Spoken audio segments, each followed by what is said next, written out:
Welcome to greencardguys.tv. You need to know this. Do not give up on your legal status. Many people fail to respond to RFE or file an application before the deadline. This is why we offer a strategy session for 15 minutes at no cost to you. Not everyone qualifies. First, you need to speak with our CARES team. We receive many requests, so we recommend you answer a few questions on our website, greencardguys.com. Our mission is to help people live and work in America legally. Go ahead and subscribe below and follow and share. Talk to you soon. What's going on? Welcome to Green Card Guys TV. I'm your host, John Ting. I'm here to help you secure legal status to live and work in America legally. So if you have any questions, welcome to drop it in the comment section. Take advantage of my time here. I'm going to be here for at least 15 minutes, no more than 30 minutes. I know your time is precious. And then I got to go to the next meeting. So here's the deal. If you're new to the channel, welcome. You might as well go ahead and click the subscribe, follow, and wherever it shows up, and click the bell, because some days there's a lot of questions I might not be able to get to you, and you're welcome to join next live show. Now, one of the best ways to be able to get some answers from me, okay, is to join the live show. So if you're on TikTok, it shows up like right here, the icon, two little people. I think it's right there for y'all. If you're on YouTube and Facebook, that's our email, okay? You can email in, and I think it might even be in like an automatic email. You get the link to join. Okay. So in the meantime, while before you ask a question, but again, you're welcome to join and ask and even chat it down below. Here's the thing. Almost every day I have a couple meetings for myself, several meetings, and in between my USCIS interviews and court hearings, I squeeze them in when I can, okay? Now, if you want to meet with us, you're welcome to. I have associate attorneys that I trust them. I hired them for a reason. We have a pretty strenuous hiring process, so it's quite a long process. So by the time they're hired, we know we hired the right people. But here's the deal. I know some people want to meet with me directly, and I really appreciate that. I appreciate your trust. But please know you can also meet with my associates. Now, one of the reasons I say this is because I'm attending interviews. I am busy with interviews, so I don't want you to think like I'm not available for y'all. But that's why I'm also here in a live show. These interviews are getting 485 interviews. It's coming like hot off the press. Okay. So yeah, I have about like at least 3. It seems like every week, and that's a great thing. It's a wonderful thing for y'all. So here's one thing to share with y'all is that expectation. I like to share insights. If you file a 485 application, do not expect that your case will be waived, that your interview will be waived. Okay. Even when that happened during the Biden administration, I found that very surprising. I think probably even a lot of people found that surprising. So it's really having the meeting in person, I would like to think like lawyers and at least USCIS officers, we can quickly gather if someone's in a legitimate marriage, like bona fide, not a sham marriage. Okay. And so we actually vet y'all too. You think you're just only screening us, attorneys? We're screening y'all too. We want to make sure that you're in a legitimate relationship because our reputation is on the line, right? Some people don't care. Some attorneys don't care. They think all money is good money, but we want to make sure that you are in a legitimate bona fide relationship, and because that's the best way we can help you. Because even when USCIS officers look at your case, look at your documents, they still might think something's up, even when you're in a real legitimate marriage. Even when you have a kid together, USCIS officer might question you, okay? So if you found anything of this nature helpful so far, you're welcome to click the plus sign, subscribe, and follow on your respective channel, and go ahead and click the bell for future notification when I go live, okay? Because right here in these, like sometimes I go for 30 minutes, sometimes I go for an hour. Last year I went like almost 2 hours sometimes. I don't have that time anymore, okay? I never really had that time, but especially last year was, I need to go live longer for y'all. So I see some questions here. Thank you so much.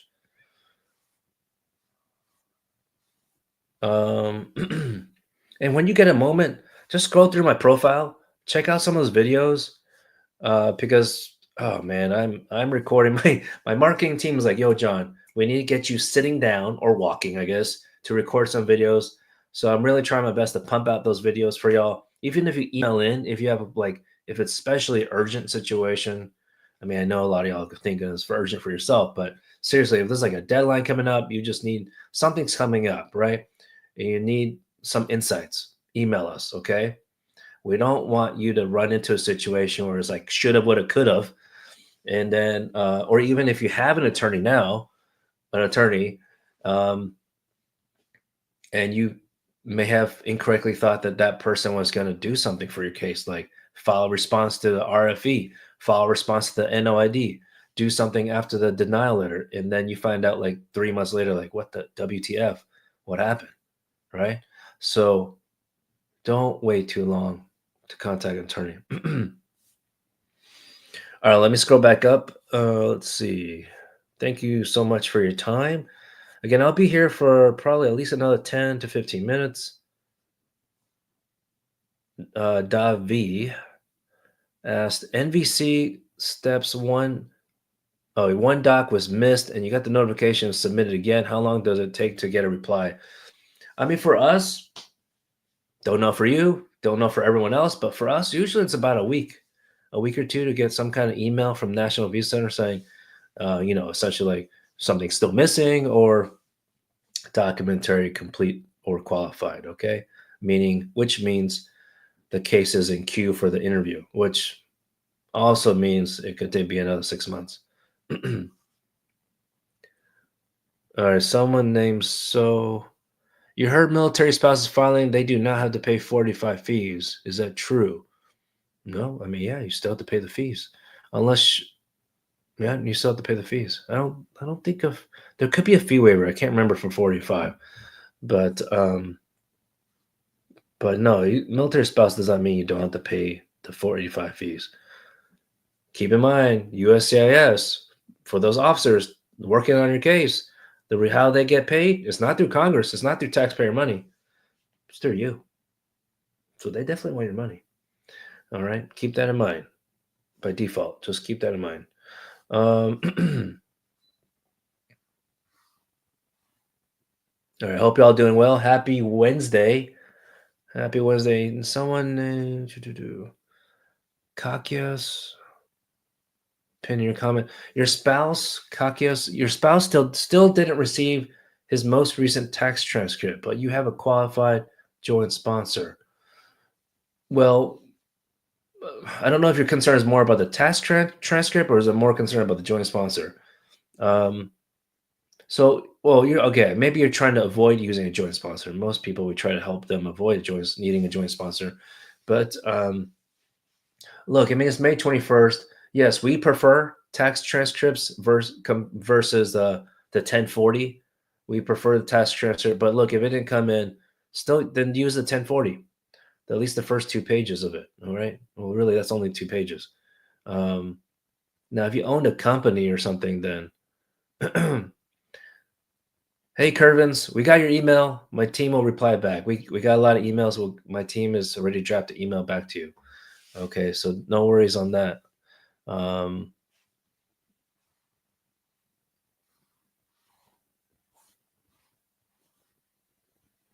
So back to Kakios, you can just use a tax return. Okay, I did answer your question. Just making sure. Sanchi, is it okay to bring your baby with you to a marriage-based interview? It's possible. Some if the 485 or the interview notice did not specify, that you got that top section that says like the receipt number and all that, then you have that first paragraph. Usually that first paragraph of text, it will tell you if you cannot bring your child. Um, I don't know. I think it's limited offices are like that. So it's not a hard and fast rule for every field office, but take a look at that. I know it's tough. I have 2 little kids. I understand as well. And congrats on your baby. All right. Again, if anyone wants to join live, you're welcome to do that. If this is your first time here, Welcome. My name is John Ting, immigration attorney, licensed immigration attorney. Put in the number one in the chat box to let me know that you're first timer. Now, if you have a pending case, whether you're here the first time or you come join the live show again, uh, put the letter P if you filed a case. And what's it called? Now let's take it a step further though. If you filed it, it's pending, and you're like, man, it's pending for a long time, but you don't exactly know if it's like enough time to where you need to file a mandamus lawsuit. I don't know why I said it more like a country accent. Mandamus lawsuit. Now you let me know. Put the letter D in the comments in the month and year you filed it. I'm going to assume it's a 485 application for adjustment status. But for something else, if it's I-130 only, please mention that in the comments as well. Okay. And I'll give you real-time insights if it's delayed or not. All right. If it's not normal in that sense. Okay. By the way, I was in a meeting earlier with someone who used to work for you with USCIS with a group of attorneys, really to gain insights on what happened, like what it was like before and what is it like now. Okay, Biden time period versus now Trump time period. Okay, so if I join these networking type meetings to really be able to share those insights directly with you. Okay, so ask away. All right. So the live show is one version to ask method to ask a question. The other way is schedule a meeting. So let me see if I can share this with you. It looks like that. If you're on YouTube and Facebook, it looks like that. You got the pre-qualify session. You got the got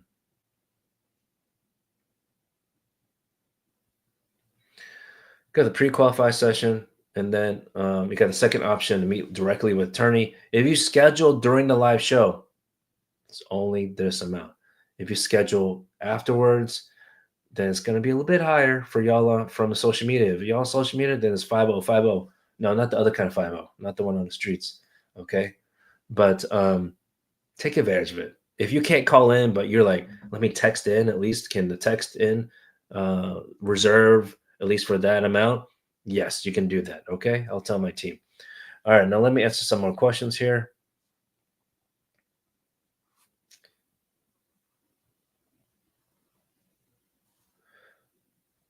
Celeste or Celeste.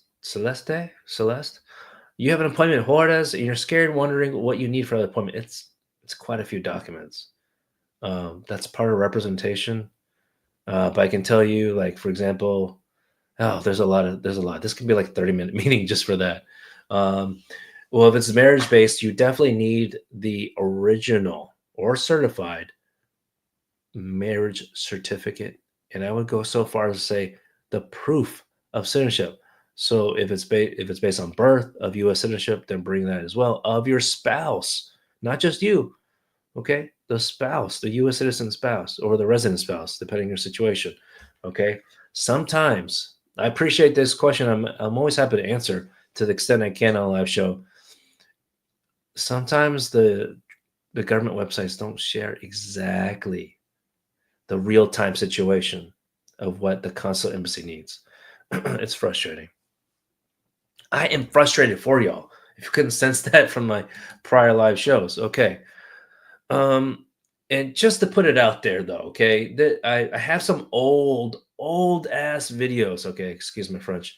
Old videos from like 2020, circa 2020, that mentioned that if you mention a secret code, we don't do that anymore. But if you mention secret code, you'll get like a consultation for free. Just a heads up, it's 5 years later. We don't offer that anymore, just in case anyone else is watching this, especially for those on YouTube. We've been getting some calls about that. We don't do that. I've learned better through different coaching programs. It's just we got way too many inquiries just on that, and then yeah. So this is the new version these days, answering questions on live show as the consultation, okay, quote unquote. Now, of course, again, if you want a one-on-one meeting, that does come with a fee. So check that out on my website.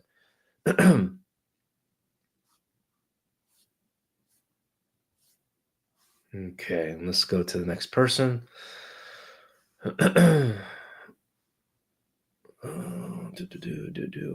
By the way, if you comment on TikTok and you don't see it for some odd reason, please know I likely don't see it either. Because before the temporary shutdown in January, I used to be able to see every hidden comment, but I can't see some of them. So don't get mad at me if you type it in. I don't see it. It's just how TikTok does it. Okay. I TikTok has done some things that we all don't like. Let's see here.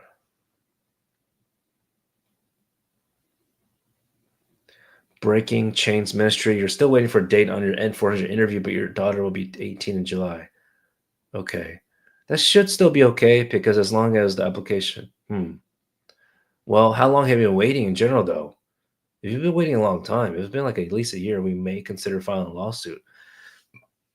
But I mean, usually N400, generally it seems to be around 4 to 6 months for us, which is pretty good. Golnaz, you filed for your DACA recipient daughter last year, July 24th. Didn't hear anything yet. You filed a DACA renewal for her, or you filed something else for her, like I-130?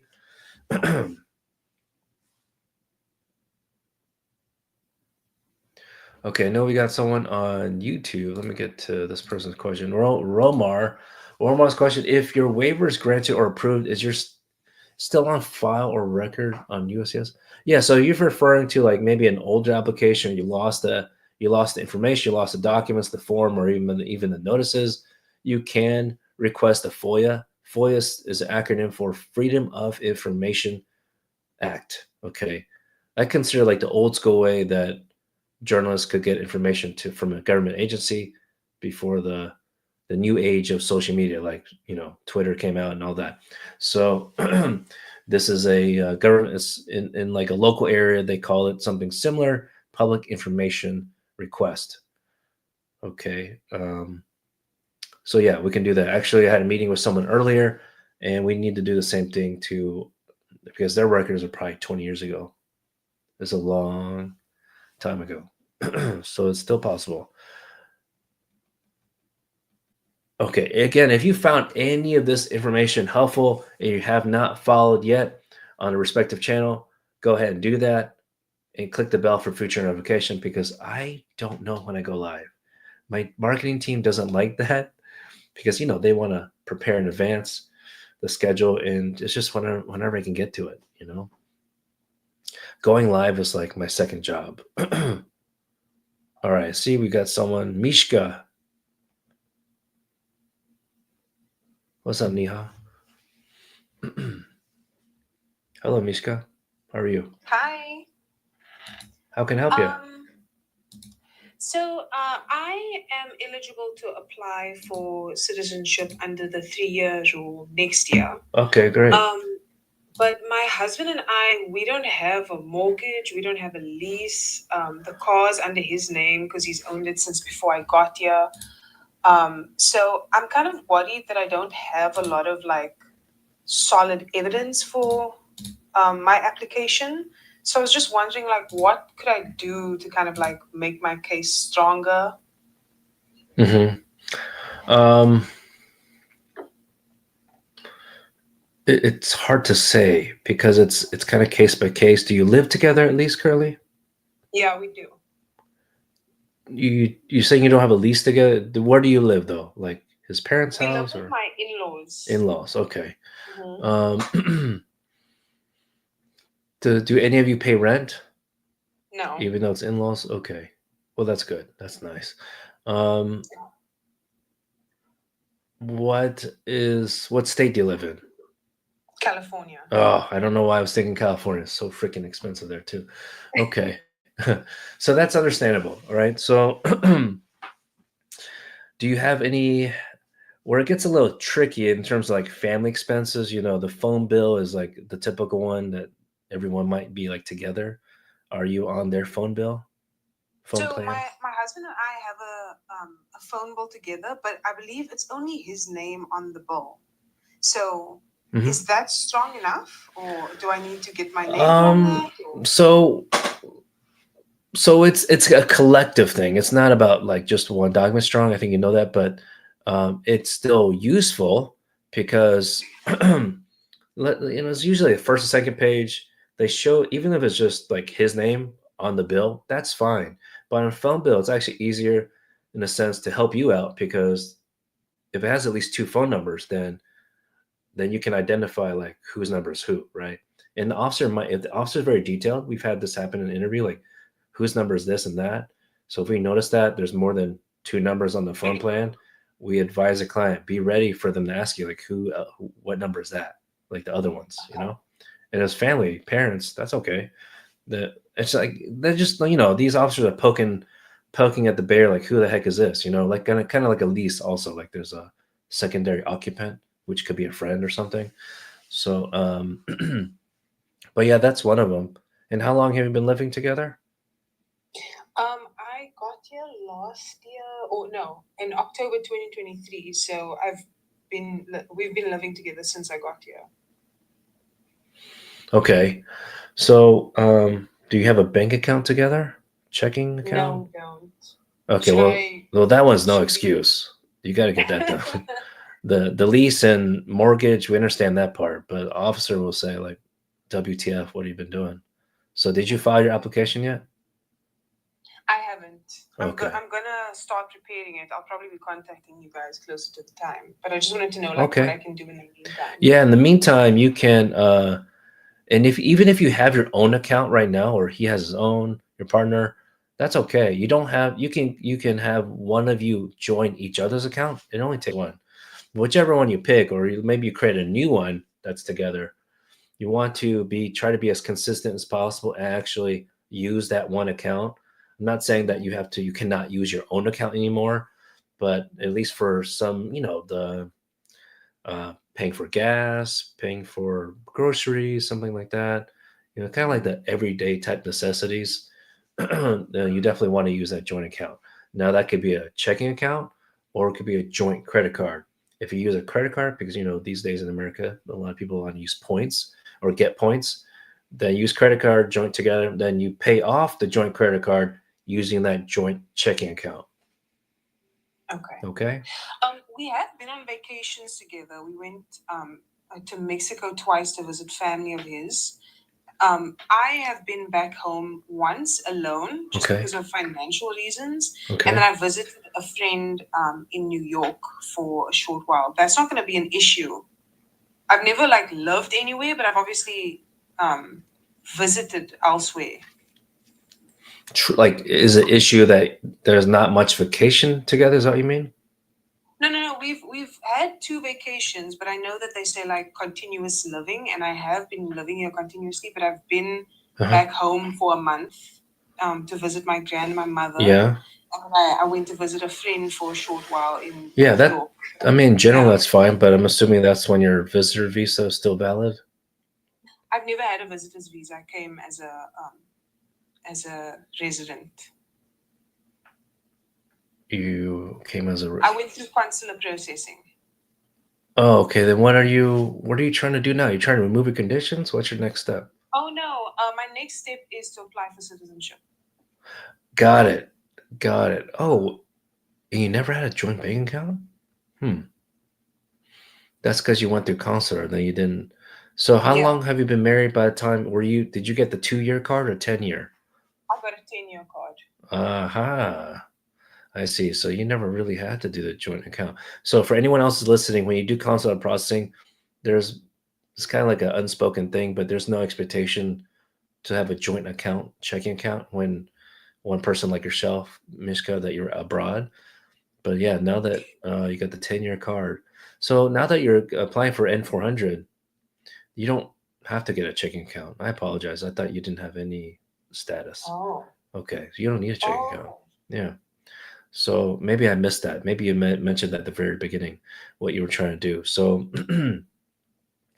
and is it, how many years has it been since you've had the residency? I think you said almost 3.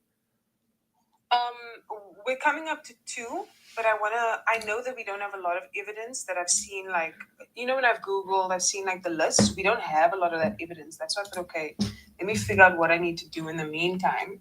Okay. Yeah, you don't, Okay, yeah, you don't actually need as much evidence in terms of like marriage. Okay, for the Even though I'm N400. filing under the 3 year. Yeah, correct. Yeah. Oh, okay. Yeah, you're in a good place. Okay. Thank you so Yeah, much. no problem. You'll be hearing from me semi soon. Also, I'm Yes. traveling.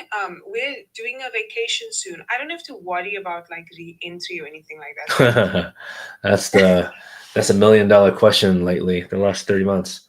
Um, probably I'm assuming so for anyone who has a similar question, as long as you don't have any crimes, no arrest, um, then typically there's no concern.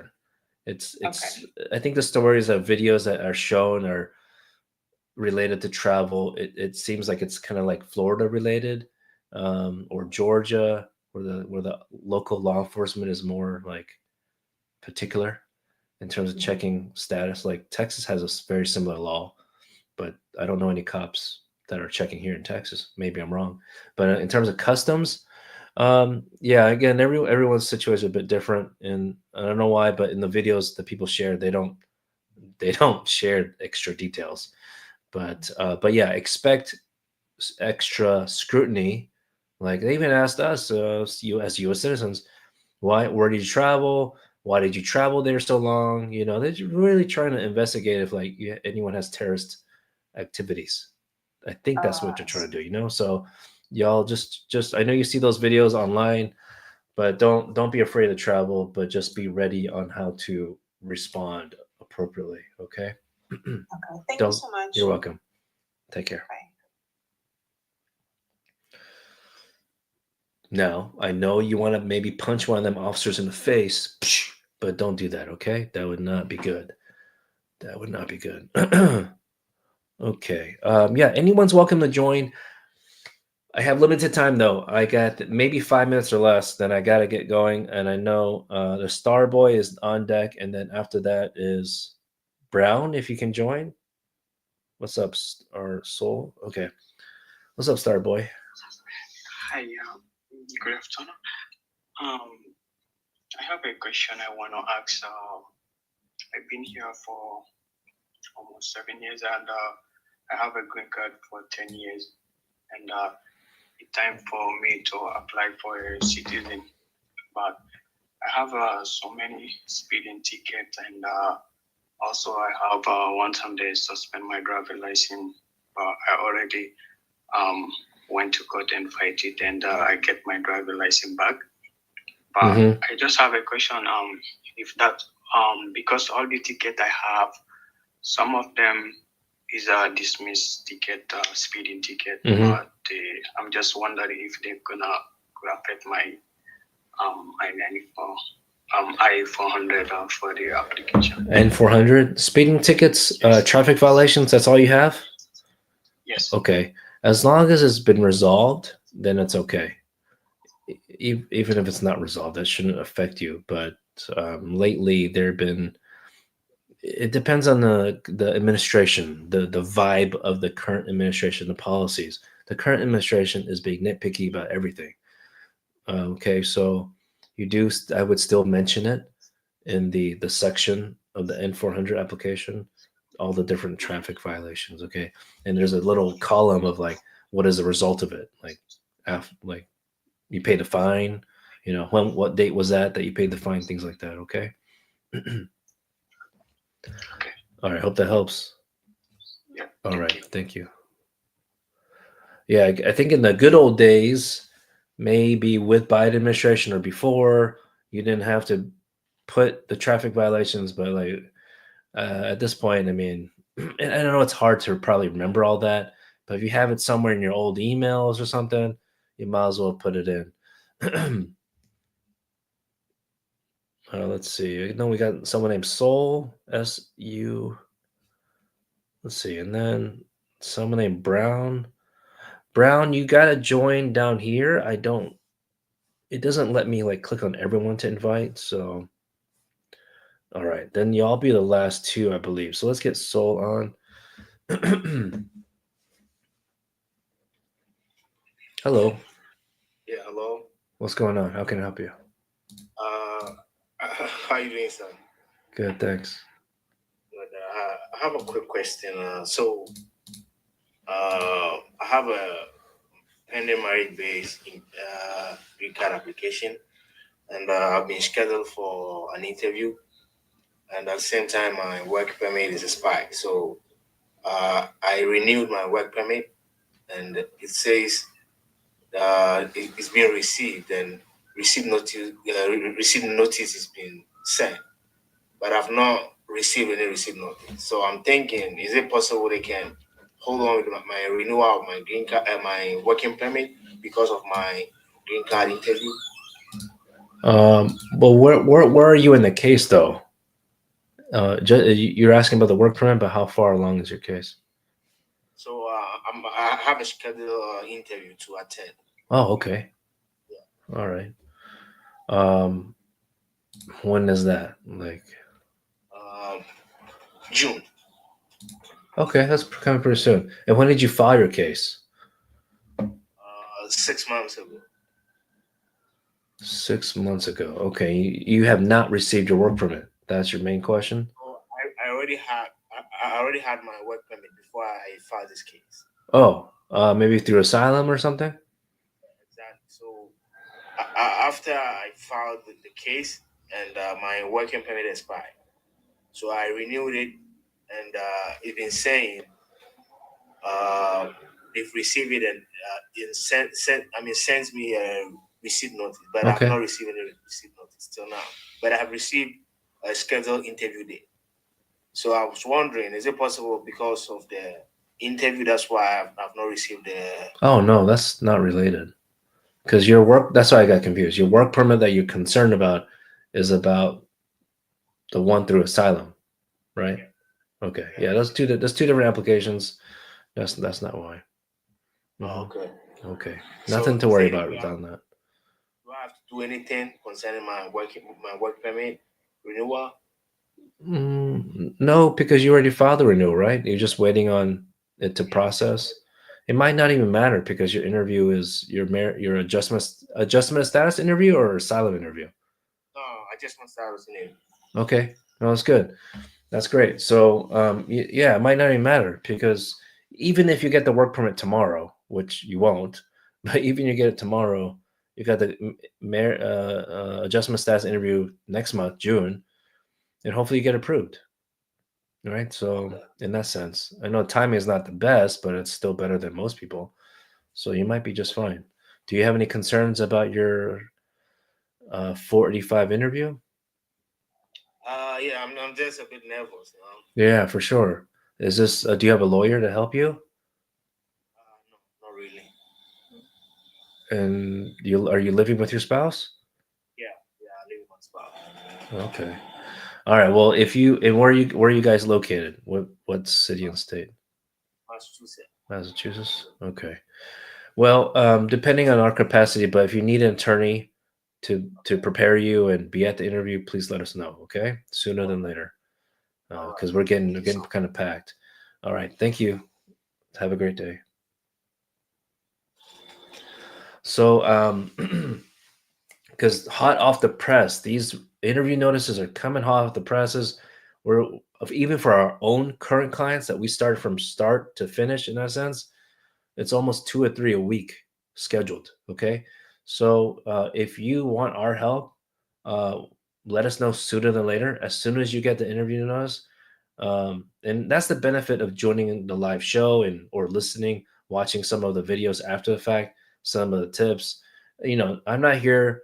Some attorneys are trying to scare y'all. Look, this is not to scare you. This is to prepare you.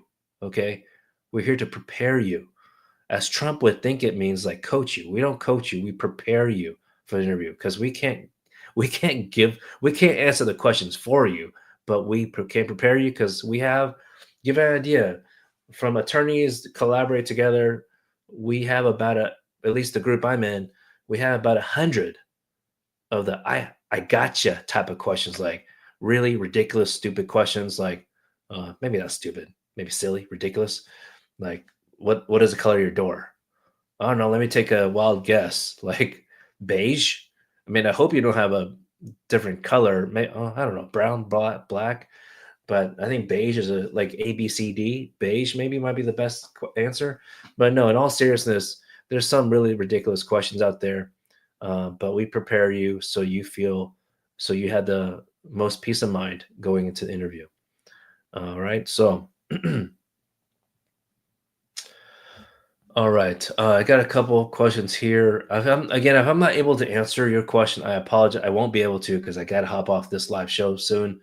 Um, Thay, Thay's Queen.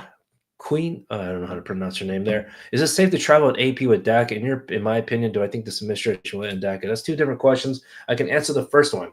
Well, I'll try to answer both. The first one, we've had clients that and known people on the social media that ask us these kind of questions and follow up with us later. They've been able to travel with AP, valid AP, based on DACA or even TPS, and come back and get that stamp. Okay.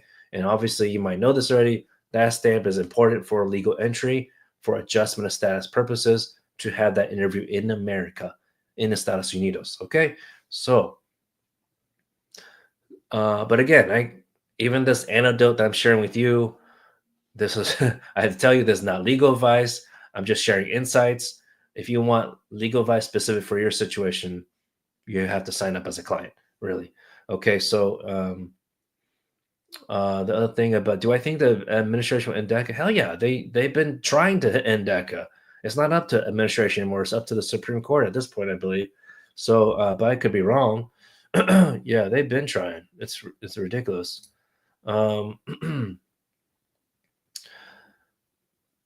Beauty asks, can I explain a renew green card? You need to first time renewing.